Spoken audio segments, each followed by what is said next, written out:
So we had some great books. We wanted to know how publishers decide what to publish. So we asked our film crew and our filmmaker to find some representative companies across the gamut and to ask them that very question. And so what we'd like to show you now is the result of that work. I mentioned earlier 5 hours of videotape condensed into about 5 minutes, and what 5 minutes it is. So I hope you enjoy PROSE 2009, Publishers on Publishing.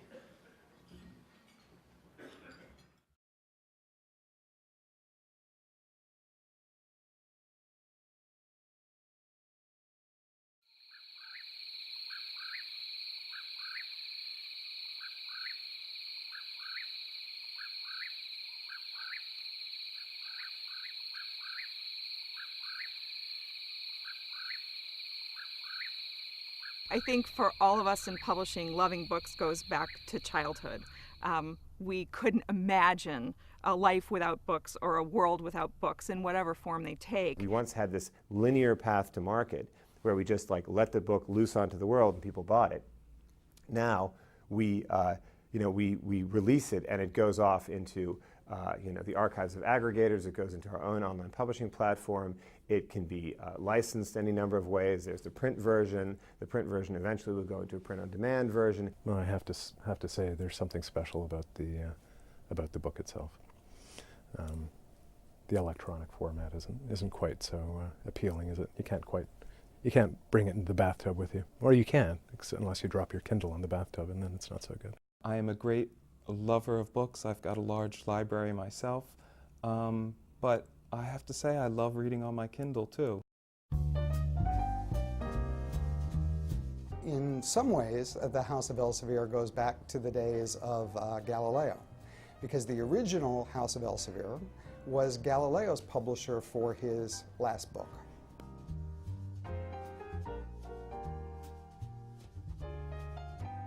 Last year, Procedures Consult won the Electronic Product Award. And I think Procedures Consult is a great example of the type of innovation that we strive for. Our electronic entry this year is a product family called Interact Elsevier, which takes anatomy to a new level. It's a three-dimensional product. There is a web-based version, and there is an in-classroom version where the anatomy actually spins in front of the students and effectively provides the ability to do virtual dissections virtually as opposed to on a cadaver.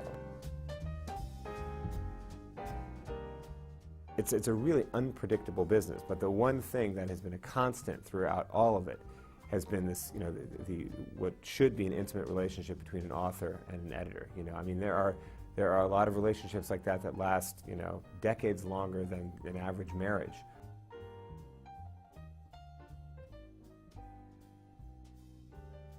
The trait that when I speak with students who are interested in getting into publishing that I think is most important and most neglected is stamina. I think it's true that you have to have a tremendous amount of energy and you have to be so committed that you're willing to give a lot of your life to it. This was a period where people were publishing constantly and where the battles of democracy were fought on the pages of newspapers. So that is a fantastic part of this book, and I think is a real reminder of the fact that a republic needs voices. 20 years from now, what we're doing now is going to look very different. It's already looking very different. You can't open the newspaper without reading about the Nook or reading about an author selling his e-rights to Amazon, or literally in a period of a month, you'll have developments that 10 years ago, would have been, a radical development that would have been the biggest thing in 6 months' time. I was actually speaking to a chemist describing this concept I had, and he said, you're basically wasting my time unless you can get me an impact factor.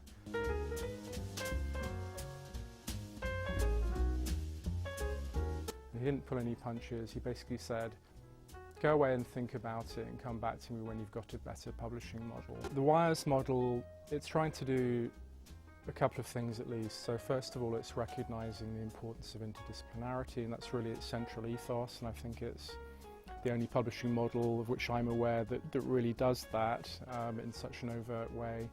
But it's also trying to publish very high quality review material in such a way that it's extremely visible to the scientific community.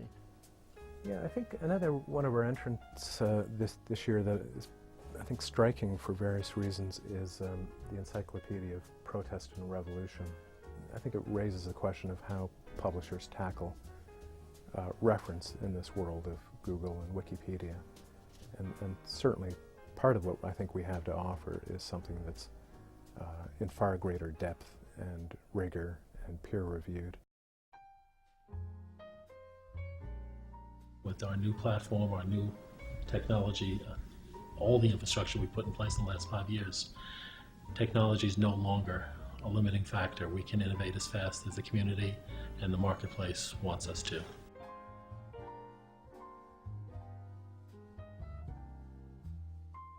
Would you agree with that, Robert? Oh, absolutely. You know, we're much more efficient, able to keep up with the business pace, being in the internet era right now, and we couldn't do that before because we didn't have a platform. We didn't have the technology base that we have today. ACS! So to be recognized by one's peers is very, very, very gratifying. But what I think is unique about our publishing program is the way we're very much rooted in the Southwest. We were founded out of the anthropology department at the University of Arizona, which saw a need for greater publishing about Southwestern anthropology and archaeology specifically.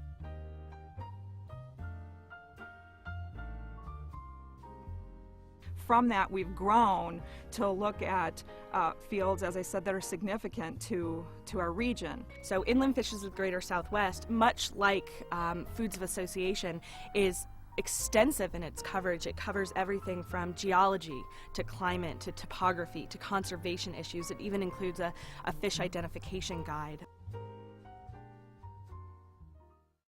It's great. You know, you have the thingness of the book, the smell, the feel, the texture, and so forth. I obviously have an enormous affection for the physical book, but I can't let that cloud my vision about where the publishing industry is headed. And I think that one of the challenges for us right now is that we simply don't know to what extent ebooks are going to grow as a format. It's kind of inherently fun and exciting, and if you can't get excited by this intersection of research and ideas and the marketplace, then maybe you don't have a pulse. I don't know.